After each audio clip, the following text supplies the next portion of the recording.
జై శ్రీమన్నారాయణ. ధనుర్మాస వ్రతంలో 6వ రోజు ఈనాటి పాశుర విశేషాలను తెలుసుకుందాం.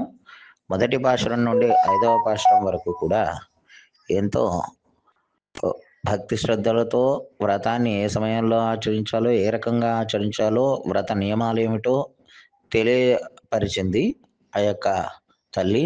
పర విభవ అంతర్యామి అర్చామూర్తులుగా భావిస్తూ ఆచరిస్తూ ఈ 5 పాశురములు ప్రతీకలుగా ఉంటాయి. ఈ 6వ పాశురం నుండి మొదలుకొని 15వ పాశురం వరకు కూడా 10 మంది గోపికలను మేలుకొల్పుతుంది. ఆ యొక్క ఈనాటి మొట్టమొదటి గోపిక మేలుకొల్పేటటువంటి విధానాన్ని, పాశురాన్ని ముందుగా అనుసంధానం చేసుకుని ఆ విశేషాలను మనం తెలుసుకుందాం.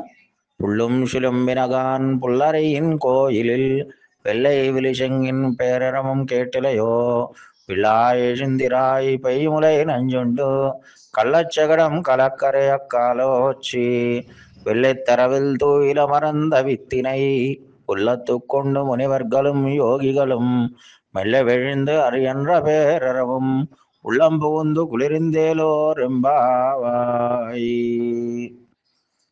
ఈ యొక్క 10 మంది గోపికలలో మొట్టమొదటి గోపిక అయినటువంటి ముగ్ధను లేపడానికి కొన్ని గుర్తులు చెబుతుంది ఈ యొక్క పాశురంలో తల్లి.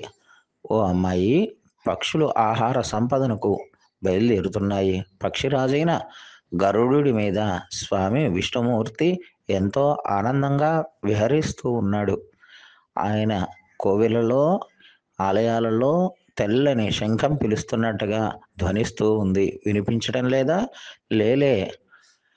పూతన విష క్షీరాలు తాగినటువంటి వాడు, శకటాసురుణ్ణి సంహరించినటువంటి వాడు, పాల సముద్రంలో మెత్తటి శేషుడి ఆదిశేషుడి పైన యోగ నిద్రలో నిండి ఉన్నటువంటి స్వామి, జగత్కారుని సర్వేశ్వరుణ్ణి తమ హృదయాల్లో దాచుకున్నటువంటి మునులు హరి హరి అని స్మరిస్తూ ఉండేటటువంటి ధ్వని మా గుండెలలో దూరి మమ్మలను మేలుకొలిపింది.